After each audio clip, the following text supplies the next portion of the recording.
ए दृश्य देखिले आपणकर छाती दोहली जीव कहीं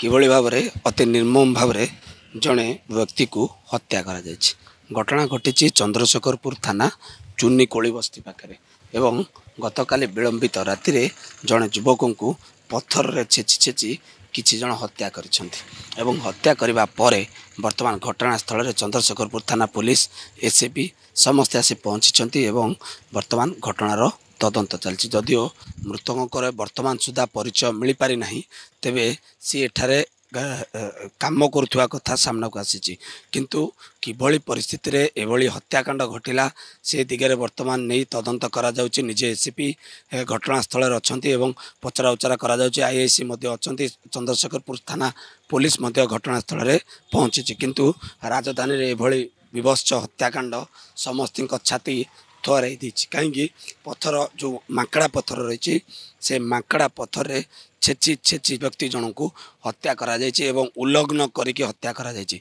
एथरु जना पड़ुछि जे एथिरे ए घटना रे जनकर संपृक्ति नाही, अनेक जनकर एथिरे संपृक्ति रही किंतु जेहेतु एटा ए एरियाटा होछि कंस्ट्रक्शन काम चली एवं लोक माने एठी काम करती एवं पाखरे चुनुकोली बस्ती रही तेणुक ए लोकंकर जेहेतु मुहटा संपूर्ण भाव में नष्ट हो जाइछि तांकर परिचय वर्तमान सुधा मिल पारि नाही किंतु पुलिस सबु दिग को नहीं पचरा उचरा करुच्ची। पाखरे थिबा जो कंस्ट्रक्शन काम होउची सेठु मध्य तांकर डाटा कलेक्शन करने वर्तमान सुधा चेष्टा चली। अन्यपटे आपड़ जदि देखिए जे जे जो हत्याकांड पछर कारण कौन ताहा वर्तमान सुधा स्पष्ट होई नहीं एवं ये जो परिस्थिति पारिपार्श्विक परिस्थिति देखिले जना पड़ुछि जे ये युवक जनक को जड़े ही हत्या कर एकाधिक लोकंकर संपृक्ति रही एवं जो कथा कहुच्छी जे उल्लग्न करिकी व्यक्ति जन को हत्या करा जायछि। सबु दिग को नहीं वर्तमान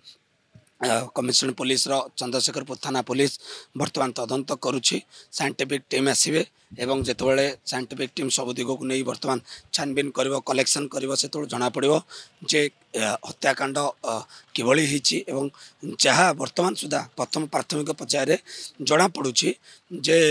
तांकर मुंडरे गभीर आघात होइछि एवं मुंडटी संपूर्ण भाव में नष्ट हो जाइछि एवं व्यक्ति जन को उल्लग्न करी हत्या करा जाइछि किंतु ए व्यक्ति जनक किए तांकर कहा सहित शत्रुता थिला एवं हत्याकांड पछर कौन प्रकृत कारण ता तदंत पर ही स्पष्ट हेबो। कैमरा पर्सन सरोज को सुभाष प्रधान, ओडिशा भास्कर।